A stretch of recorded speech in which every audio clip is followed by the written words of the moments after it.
Muy bien, señor Canseco, tenemos este caso que acabamos de escuchar. También tenemos el caso de Botrading, también tenemos el caso de Cáceres, entre otros. ¿Ve usted qué patrón de denuncias múltiples hay? ¿Cómo usted califica, cómo hace un análisis al respecto? Claro, yo creo tomando en cuenta que hay un escenario que se viene de electoral. Exactamente, es clave analizar esta coyuntura porque se empieza a notar ya el resquebrajamiento de la hegemonía que se tenía, ¿no? Ese control sobre el Ministerio Público que sigue existiendo, no se va a ir de la noche a la mañana.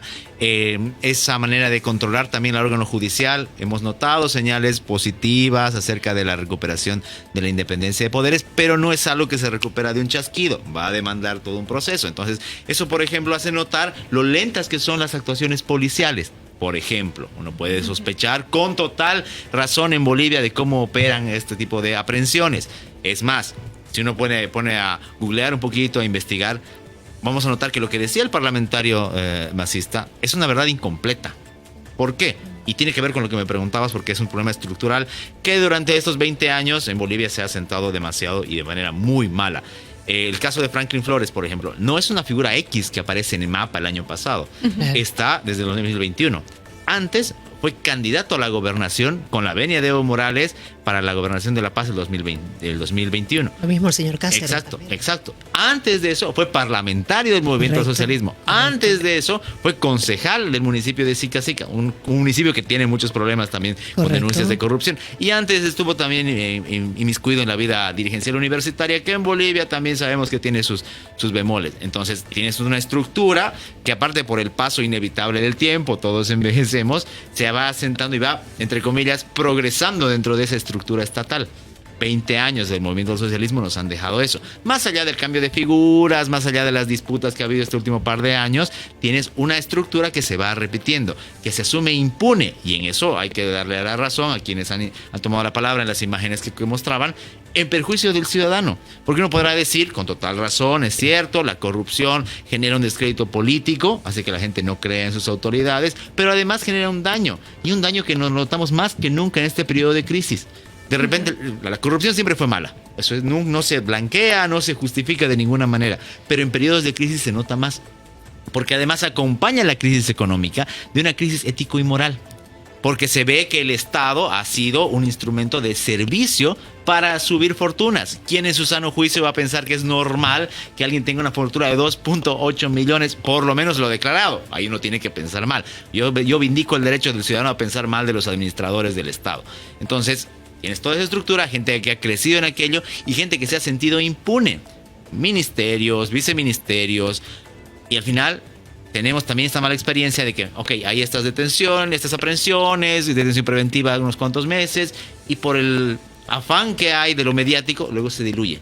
Y no hay responsables. Lo hemos pasado en el caso del municipio de Santa Cruz de la Sierra y ahora también puede ser acá. Entonces yo creo que gran parte de la nueva responsabilidad, no solamente del ciudadano, sino del quien entre a gobernar, tanto en el legislativo como en el ejecutivo, es hacerle un seguimiento real a este. Ahora, señor Canseco. Perdón, te cierro con esto. No el seguimiento de TikTok para hacer viral, sino un seguimiento de procesos reales. Y ahí justamente a eso voy. ¿Qué puede pasar con estos casos? Usted dice se puede diluir. Sí. ¿No es cierto? ¿Qué puede pasar? Porque tomando en cuenta que va a haber un nuevo cambio en el país, un nuevo timón, una nueva dirección y obviamente ingresarían unas nuevas autoridades también. ¿Qué pasaría con estos casos? Lo primero, lo que decía, hacerle un seguimiento a estos casos y también una profundización, porque no es solamente quedarnos con esta figura, bien lo decían en las imágenes de apoyo, hay toda una estructura que ha servido para estos fines delictivos, presuntamente delictivos, y además que acompañan a esa reestructuración de lo que decimos del Estado. A ver, aquí hay competencias que se pueden tomar, que se pueden ejecutar, tanto a nivel ejecutivo, auditorías, revisiones, pero también a nivel legislativo. No se olviden que una de las funciones del legislativo, más allá de legislar propiamente dicho, o de ir a hacer espectáculos bochornosos como tenemos estos últimos meses, es fiscalizar. Entonces, conformar comisiones legislativas, siendo que las nuevas fuerzas tienen 2/3 para conformarlas, debería ser una de las prioridades. y no en el afán de venganza, porque esto también se puede malinterpretar. Puede pasar, como pasó de repente con el gobierno transitorio en algunos casos, que se asuma como una venganza política, como una vendetta. No, no ese es el espíritu. Es un espíritu de que se transparente la función pública, sirva de ejemplo para los que están y los que vendrán, y también para que el ciudadano empiece a recuperar un poco la confianza de qué se hace con su dinero, que cada vez es menos. Bien, ¿cuál es su postura? ¿Cuál es el criterio que usted nos puede comentar respecto a lo que acabamos de escuchar?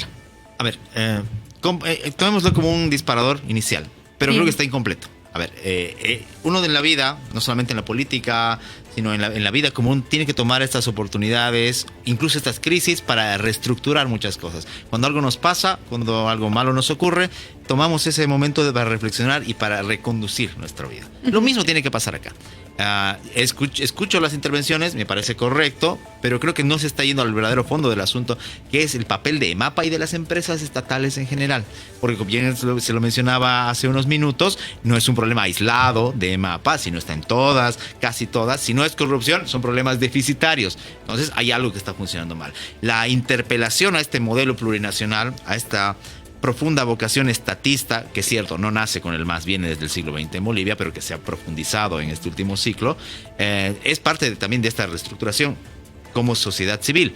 El pensar que todo lo tiene que manejar el Estado y que cuando lo maneja el Estado está cubierto de una especie de blindaje moral, ético, es completamente contrario a la realidad. O sea, estamos viendo cómo estas estructuras sirven para esto y además cómo terminan, y bien lo decían en la intervención también, perjudicando la labor privada, o sea, obstaculizando y compitiendo de manera desleal contra el privado. Entonces, si uno, por ejemplo, aprovechando este caso de EMAPA, quiere picar un poco más y ser más puntilloso, bueno, entonces el problema es EMAPA. Porque será Franklin Flores, pero hay un problema con EMAPA. ¿Qué funciones tiene? Y ojo, no solamente en el manejo de las cosas, sino también en el abuso de la propaganda. ¿Cuántas veces hemos visto, tanto con el gobierno de Evo Morales y después con el de Luis Arce, gigantografías o regalar cosas de EMAPA, o sea, utilizándolos para fines políticos? Y el ciudadano se ha tenido que bancar sobre las espaldas y sobre sus bolsillos que eso se financie con su dinero. Y peor ahora, es no solamente antieconómico, sino inmoral. Y es algo que se debe reconducir. Porque, ojo, no hay que creer fácil. No, es que vamos a poner un par de personas que sean buenas. Eso es muy, muy peligroso y podemos pecar de inocentes si caemos en eso. Muy bien, ahora, señor Canseco, así como se exige justicia, también es necesario garantizar que todo el proceso se lleve de forma transparente y con respeto al debido proceso. ¿Qué garantías debe ahora presentar la justicia? ¿Cómo debe actuar la justicia para evitar la impunidad a los responsables? Completamente de acuerdo. Y va también con este nuevo ciclo que queremos encarar como ciudadanía boliviana. Uh-huh. En la furia, de repente un poco justificada por todas estas cosas, uno no puede olvidar que existe el debido proceso, que debe existir, debe recuperarse, que se deben respetar las garantías y los derechos fundamentales. Entonces, justamente eso va a brindar transparencia a los procesos, que se muestre quién está a cargo, cómo se está realizando la investigación. Por eso mencionaba hace rato la participación también de los legisladores, que a través de su papel puedan brindarle. Porque lo otro sería iniciar una cacería de brujas, posiblemente temporal, hasta ver cómo se pone la coyuntura después, y no hay nada. Entonces ese seguimiento viene acompañado de eso.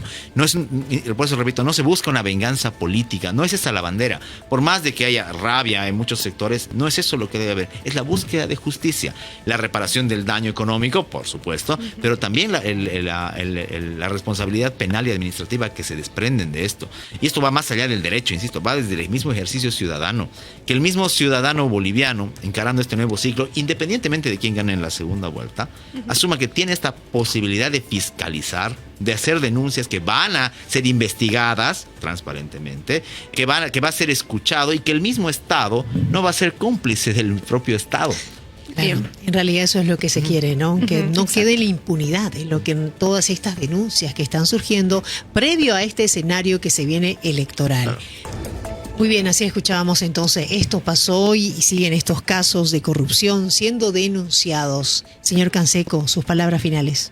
Sí, antes una acotación, estamos olvidando de una pequeña entidad que también está fallando en su labor, la ASFI. ustedes y con muchas personas que ven seguramente el programa, cuando van a hacer un depósito que supera los 150 dólares, ¿para qué es? ¿De dónde viene el fondo? Correcto. Y uno como ciudadano tiene que ceder hasta su privacidad porque le hagan la transferencia. Pero resulta que para estas cosas la ASFI, dependiente del Ministerio de Economía, no realiza una labor. Es otra cosa que hemos perdido, la igualdad ante la ley. Hemos entrado en una lógica perversa durante estos 20 años en la que hay ciudadanos que son privilegiados, no solamente con contratos o beneficios, sino además con privilegios ante la ley. No son cuestionados, no son investigados la primera. En cambio, el ciudadano común es fiscalizado y le caen de todo. Y para finalizar, lo que decíamos, Bolivia tiene problemas culturales muy fuertes, el caudillismo, la corrupción y demás. Y es cierto, no se van a solucionar en los primeros 2, 3 meses, pero es la oportunidad más bien para iniciar un cambio.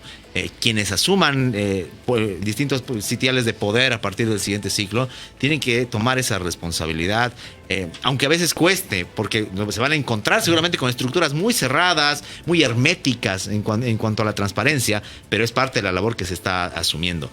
No estamos para despilfarrar, no estamos para dejar que haya estos gastos y peor aún, no estamos para seguir permitiendo que al ciudadano se lo oprima, porque aparte de quitarle dinero, se le está mintiendo, se le está engañando. Exacto. Y eso nos ha hecho mucho daño y es algo de lo que todavía tenemos que recuperarnos en los siguientes años. Muy bien. Ojalá así sea, señor Andrés Canseco. Le agradecemos muchísimo. Gracias por su participación en el Noticiero El Deber. Yo contento con estar acá y cuando me necesiten estaré disponible. Muy amable. Muchísimas gracias. Muy bien, nos vamos a una pausa, Iraís.